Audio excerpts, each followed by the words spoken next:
Please remain seated until I tell you to stand. Let me deal with ancillary matters first. If the victim surcharge applies, the order should be drawn up in the appropriate amount. And I make a restraining order as sought, which will remain in force until further order. It's unusual to make an order without limit of time, but I am satisfied that in the unusual circumstances of this case, it is both necessary and proportionate to ensure the safety and well-being of those protected by the order. You, Robert Easom, were convicted by the jury of the offence of causing grievous bodily harm with intent to Trudy Burgess, count 3 on the indictment at B4. You're also to be sentenced on counts 1 and 2 for assaults occasioning actual bodily harm on the same victim. You pleaded guilty to those counts on the day of trial. However, they'd only been added on the 20th of October at a relatively late stage. And in those circumstances, I will afford somewhat more than the conventional 10% credit which would apply for pleas entered at trial. You'll receive 15% credit for those pleas. However, count 5, controlling or coercive behaviour, had been added in the June of 2025. You will receive only 10% credit for that plea entered on the day of trial. There can, of course, be no credit for the offence of causing grievous bodily harm with intent, of which you were convicted by the jury.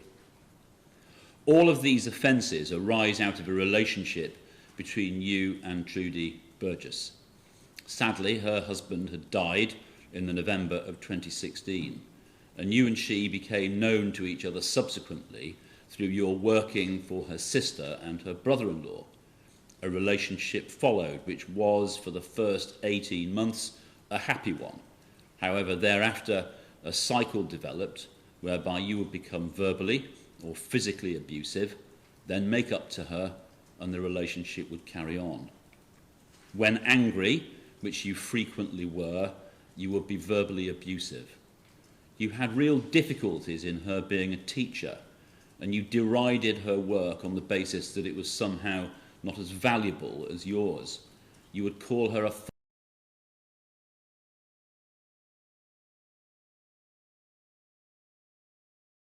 husband, remarking with remarks such as, "I bet you gave him a brain tumour, bitch, you won't give me one."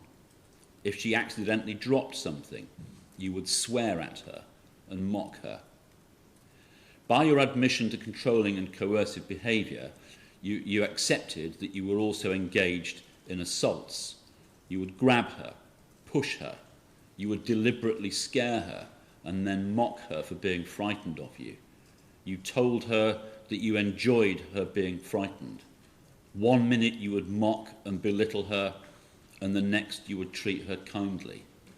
When she tried to leave you, you would claim she was overreacting, to the extent that she would be persuaded that somehow she was in the wrong. You succeeded in separating her from her family, such that she felt isolated and under your control. I won't set out in more detail the coercive and controlling behaviour matters, save to say that it involved violence, bullying and humiliation over a period of time. You, in addition, by managing to separate from her family, left her more vulnerable still. It's perhaps the hallmark of a sophisticated abuser to intersperse violence and cruelty with false kindness and care. Your behaviour was so extreme and confusing that, as you intended, you led this intelligent and articulate woman to doubt her own experiences. We see those thought processes in the Apple notes which she wrote to herself. It is a chilling insight into your manipulation and control of her.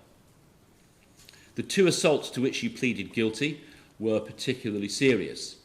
Count 1 concerns an incident in an Airbnb when, after an argument, you launched an unprovoked and deliberate attack upon Miss Burgess when she was on the bed. You wrapped her head in a bedsheet so that she was unable to breathe. The next day, she was still suffering from a sore throat. Count 2 occurred in the January of 2025.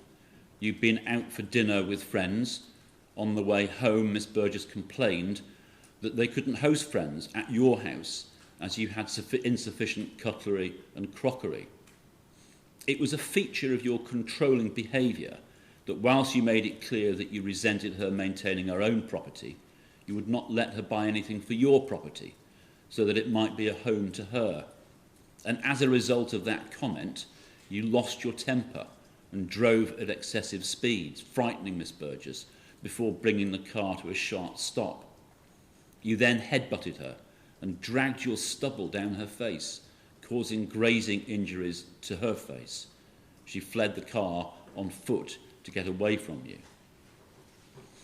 All of this was the background to the circumstances of the brutal and life-changing assault which you subjected her to on the 17th of February 2025. She had been staying at your house and had slept in your spare room. You were due to go to work. The relationship had become such that she'd resolved to end it. You took her a cup of tea, and she said that because of how the relationship was, she no longer wanted to be there. You, as was your habit, turned it back on her. You accused her of always making things difficult.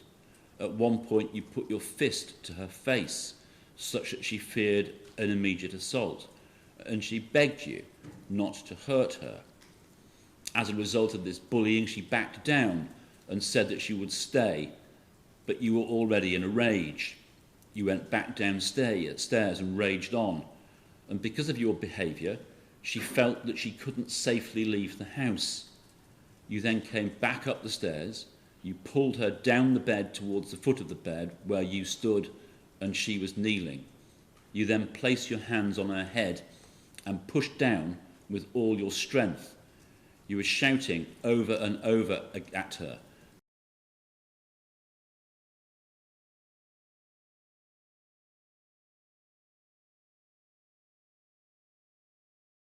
I quote from her evidence. He got both hands onto the top of the head and he started to push down, and I was trying to scream and suddenly I couldn't scream, and I've never felt a force like it. He pushed my head down and I couldn't say stop. I tried to say, "You're killing me," and he kept holding and he kept pushing, and normally by now he would have stopped in an incident like this. He wouldn't have gone on, and he kept pushing, and I felt my head was being folded into my body, my head completely into my chest, and I felt it crack, and I felt all feeling go out of my body. I thought, I'm dying, he's not stopping, and he was shouting, "I will shut you up, shut up, I will like a monster." That image of her head being folded into a body was one to which she returned again and again in her evidence, and it's plain from the jury's verdict and the evidence in this case that you fully appreciated that given the unnatural position into which you were forcing her head by applying more pressure, you intended to cause really serious bodily harm. Indeed, I am sure that you must have intended to cause really serious neck injury, which of course is exactly what you did. What you had done was to cause, as it was put in the medical evidence, a severe anteriolisthesis of C6 and C7 with complete bilateral facet fracture dislocation. The medical evidence went on, saying that there had been gross subluxation with displacement of the mid-cervical spine at the C6-7 level. This was associated with fractures. There had been a total disruption of the anterior and posterior longitudinal ligaments. The agreed expert evidence at trial is that this injury required very substantial hyperflexion force to cause it, and we're told that this was the sort of injury one would expect if a person had fallen from height. Despite a lengthy operation, Miss Burgess has been left with a permanent paralysis from the chest downwards. While she has some use in her arms, she cannot move her hands. She cannot feed herself. She cannot dress or look after herself. She lives in a specialist care home with round-the-clock care. There is no prospect of improvement, and I will return to the devastating effects of the injury that you caused in a moment. In the aftermath of the incident itself, you were concerned only with yourself. You initially told the 999 operator that she'd fallen from her bed. Once that call was over and you were waiting for the ambulance to arrive, she told you that this story would not stand up to scrutiny. And you bemoaned the fact that should you tell the truth, you would go to prison, lose contact with your sons and lose your business. Against that background, and at a point of ultimate vulnerability, she agreed with you to say that the injury had been caused during affectionate play fighting. However, once at hospital and able to contemplate her true situation and removed from your malevolent influence, she bravely resolved to tell the truth. In the following days, when you were asked by Miss Burgess's sister and brother-in-law to provide an account of what had happened, you repeated the lie. The conversation was recorded, and I heard it during the course of the trial. When you were challenged by them with the opinion of the medics that the injury was not consistent with your account, you forcibly demanded to know if they were calling you a liar. Of course, you were a liar, but even when caught out, you persisted in that lie. When they told you in that same conversation that she was breathing with the assistance of a ventilator, you even suggested that the medics had done some harm. They hadn't. All they had done was try to repair the grievous harm that you had caused. When you were interviewed later that week, you handed in a prepared statement in which you suggested that you cared for her, saying you could never intentionally harm her. Of course, in addition to causing these devastating injuries, you knew that you had already controlled her and assaulted her, causing her injury on previous occasions. In the interview itself, you answered a few questions, but still stuck to the ludicrous account that you had caused these injuries in a play fight. At trial, you did not give evidence. Miss Burgess, her daughter and son, and other friends and family have attended court today, and I've heard the victim's personal statements, which she and her children have prepared and read out to me. They are amongst the most upsetting statements a court could ever hear. Miss Burgess's statement is carefully set out, dividing the effects of your attack into a number of headings. The first covers the physical effects. She sets out the immediate consequences of your attack upon her. After an 11-hour operation in which skilled surgeons tried to repair the damage you had caused, she was left for 10 weeks, unable to breathe without a ventilator. She couldn't eat. She couldn't speak. She said she felt helpless and terrified. Then she was moved to a spinal rehabilitation unit. She is permanently paralysed in all 4 limbs. She has some control over her arms, but none over her hands. She cannot attend to her most basic needs and functions. She suffers with bed sores. She can't cough or clear her throat without help. She's at risk of choking. Though paralysed, she is not without sensation. On the contrary, she has constant pain in her hands, feet and chest. She describes a sensation that her skin is like it's stuck to blocks of ice. There is a burning sensation across her back. Around her trunk, she feels as though she's wearing a suit of armour which is 2 sizes too small. Her blood pressure will sometimes become dangerously low or dangerously high when her pain creates a hypertensive crisis. That is only one heading of harm in her statement. Next is emotional impact. She has depression, anxiety, and symptoms of post-traumatic stress disorder. She suffers flashbacks of the attack on her. She grieves the life she has lost. She loved to sing, for pleasure but also professionally. She now cannot sing. She was someone who liked to look her best. She can no longer look after her own appearance. She has to leave that to others. A third heading is the impact upon her family, and this aspect of harm is also attested to by the victim's personal statements from her children. Her whole family has been traumatised. Her mother cannot come to terms with what has happened, and frankly, which parent could? When you attacked her, she'd been living with her daughter's partner, and 3-year-old granddaughter who cannot understand where her beloved grandmother has gone. Miss Burge's children, who should have been enjoying the support of a loving mother and grandmother, have been left grieving her injuries and travelling to see her in a residential care setting. The impact upon them is profound. She describes the social impact. She used to be an active person with a normal social life. Now she can't drive. Getting anywhere, including to court today, is a complex operation involving many people and careful planning. She feels cut off from normal human contact. The financial impact is profound. When you did this to her, she had just started up a new business following her retirement from teaching. That exciting project is, of course, over. She's lost her financial independence. The financial stress is piled on top of the other unbearable stresses of this already extreme situation. And for her, of course, there is no insurance payout. And she believes she will have to sell her home. She then describes the loss of her quality of life, and I can put it no better than she did. And I quote, "I am left living a life I didn't choose and wouldn't wish on anyone. This isn't just a physical injury, it is the destruction of a life. No sentence I can pass upon you could begin to equal the harm that you have caused. I must pass the sentence which I consider to be just and lawful.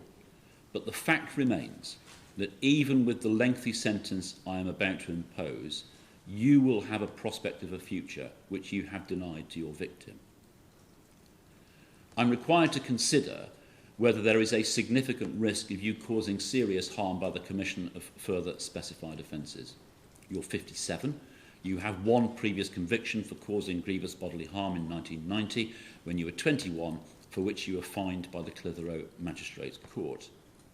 You didn't give evidence at your trial on this matter. The account you gave to the police was that this horrific injury was caused during what you describe as play fighting. That was plainly false. Indeed, during the trial, it was not put forward as a possible mechanism for the injury and must have been false given your plea to the lesser offence. To the author of the pre-sentence report, you have chosen to give an equally fanciful and dishonest account, which is quite different to the one you gave to the police. It's perhaps a measure of your refusal to accept responsibility that you deny to the author of the pre-sentence report being guilty of controlling or coercive behaviour, even though you pleaded guilty to that very offence. The author of the pre-sentence report describes your account as evasive. I go further. It's just dishonest. Your inability to accept even that which you have already admitted makes you more dangerous. You are not capable of change until you accept that you need to change. I take into account your sense of entitlement. On your account to the author of the pre-sentence report, that day Miss Burgess said she wouldn't be at home that evening to make your evening meal, and that irritated you, you say. As the author of the pre-sentence report points out, you failed to see or to understand that she had a life of her own, separate from the life with you.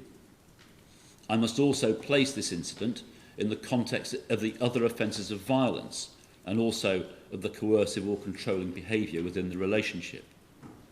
The author of the pre-sentence report notes that using a particular tool to assess your risk of reconviction, the risk is assessed as being low. The author of the pre-sentence report does not agree with that assessment. Instead, they assess the risk of you causing serious harm as very high, especially to intimate partners, particularly whilst you don't accept responsibility for what you've done. You're said to be at medium risk of serious harm to members of your own family. I am satisfied that you are at significant risk of causing serious harm to other people by the commission of further offences. This is not a case where a life sentence is called for. However, I am satisfied that an extended determinate sentence is required in order to protect the public from you. Given the length of the sentence I'm about to impose, you would not be released until 2/3 through your sentence, even if a determinate sentence were imposed. However, public protection requires the additional protection of the review of your release by the parole board and an extended licence. Once released, you may form another relationship. That will be a highly dangerous situation. Extended oversight is plainly necessary. Turning to the guidelines, count 1, that's to say assault occasioning actual bodily harm, is at A2 with a starting point of 18 months and a range of between 36 weeks and 2.5 years custody. Count 2, assault occasioning actual bodily harm, is at B2. You head-butted the victim in this case, thereby placing it in that category. That gives a starting point of 36 weeks and a range of between a higher-level community order and 18 months custody. I agree with the Crown that the offence of controlling or coercive behaviour at count 5 is at category A1 with a starting point of 2.5 years and a range of between 1 and 4 years. I disagree with the written submissions of your counsel that this was not persistent conduct. It was. It falls into higher culpability as persistent conduct and conduct intended to humiliate. The offence of causing grievous bodily harm with intent at count 3 is culpability A for 2 reasons. Ms. Burgess was obviously particularly vulnerable due to the circumstance of having been controlled, bullied and assaulted over a period of time by you. She was trapped in your house, in bed, in her bedclothes. Furthermore, you applied extreme force to her neck. Your counsel says this does not amount to asphyxiation, suffocation or strangulation.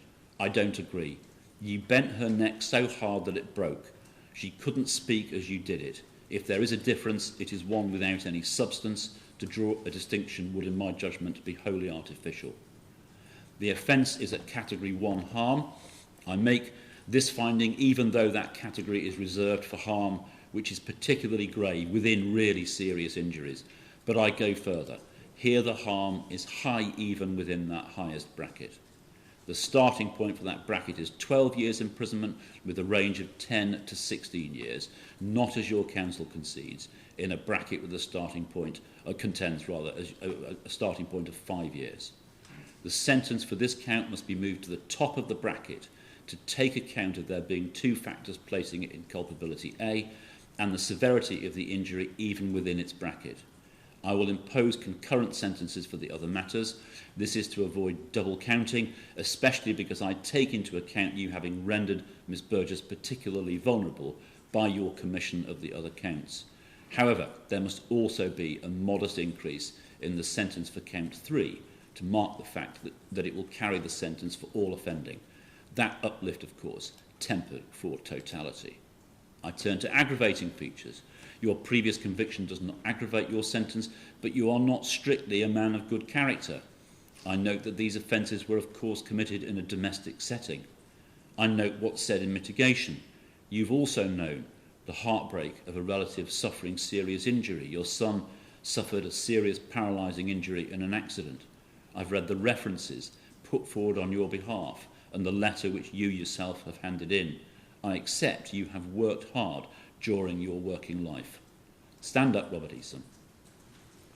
The sentence after trial on count 1, assault occasioning actual bodily harm, would have been 20 months. With credit of 15%, that gives a sentence of 17 months imprisonment. The sentence on count 2, again assault occasioning actual bodily harm, would have been 40 weeks. With credit of 15%, that gives a sentence of 34 weeks. The sentence after trial on count 5, controlling or coercive behaviour, would have been 3 years. With 10% credit, that gives a sentence of 32 months.